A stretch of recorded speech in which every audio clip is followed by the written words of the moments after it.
Lalit sir, क्या कर रहे हैं आप?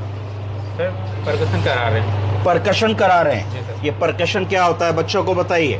सर आंटी को मैं वाइब्रेट कर रहा हूँ वैक्यूम के साथ में, जिससे जो कंजेशन जमा हुआ है वो ढीला हो जाएगा। वाइब्रेट कर रहे हैं सर, जिससे आंटी खांस के बलगम को बाहर। आप लोग बताइए क्या हो रहा है ये? हाँ, परकशन हो रहा है। ये चेस्ट फिजियोथेरेपी हो रही है। क्या हो रही है? चेस्ट फिजियोथेरेपी क्यों कराई जा रही है? सर आप अपना काम करें। चेस्ट फिजियोथेरेपी क्यों कराई जा रही है? आपका कहना है कि मरीज बुजुर्ग हैं, मरीज का वजन ज़्यादा है, मरीज के फेफड़े कमज़ोर हैं, मरीज अस्पताल में भर्ती हैं, मरीज को ऑक्सीजन लगी है, मरीज को सांस लेने में दिक्कत हो रही है, तो NAV नॉन इन्वेजिव वेंटिलेटर जिसको बाईपैप कहते हैं वो भी लगाना पड़ा है। मरीज का बलगम जम रहा है और मरीज अपने बलगम को खांस के निकाल नहीं पा रहा है। तो ये क्या करने की कोशिश कर रहे हैं? थंपिंग और परकशन। तो इन्होंने अपनी हथेलियों को कप जैसा बना लिया, कोन जैसा बना लिया, और ऐसे ऐसे ऐसे ऐसे ऐसे ऐसे जब मार रहे हैं तो क्या हो रहा है कि 12 पसलियाँ इधर 12 पसलियाँ उधर, जिसके बीच में दो तरफ के फेफड़ों में जो गंदगी, बलगम, म्यूकस प्लाक फंसा हुआ है वो इनकी थंपिंग और परकशन से थोड़ा सा लूज होगा। एक काम और ये कराते हैं, पहले स्टीम करा देते हैं।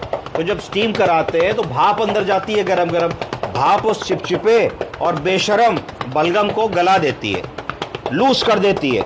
और इस तरीके से जब थंपिंग परकशन करते हैं तो इससे वो बलगम नीचे आता है। जब नीचे गिरता है तो सांस का रास्ता रोकता है, सांस का रास्ता रोकता है तो मरीज का कफ रिफ्लेक्स एक्टिवेट होता है और मरीज खकार करके अपने बलगम को बाहर फेंक देता है।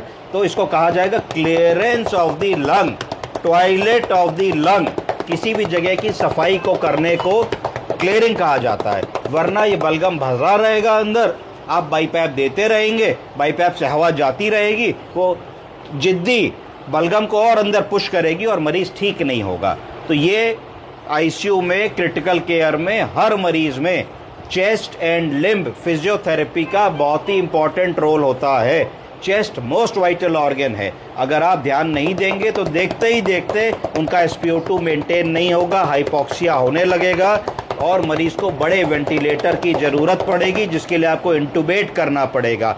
रिजल्ट्स अगर नॉन इन्वेजिव वेंटिलेशन के देखे जाएं तो बहुत अच्छे होते हैं, इंटुबेशन के बाद रिजल्ट उतने अच्छे या प्रॉमिसिंग नहीं होते हैं। तो फिजियोथेरेपी और रिहैबिलिटेशन का इंटेंसिव केयर में, क्रिटिकल केयर में, ICU केयर में, जीरेट्रिक केयर में बहुत ही इंपॉर्टेंट रोल है। डॉक्टर तो आए अपनी दवा लिख के चले गए, पर अगर ये काम ठीक नहीं होगा तो मरीज की रिकवरी समझ लीजिए कि उसकी स्पीड आधी हो जाएगी। तो इसको हमको बराबर इंपॉर्टेंस देनी है और जहाँ भी जिस भी अस्पताल में काम कर रहे हैं तो रिहैबिलिटेशन की टीम के साथ हाथ मिला करके काम करना है। समझ गए आप लोग?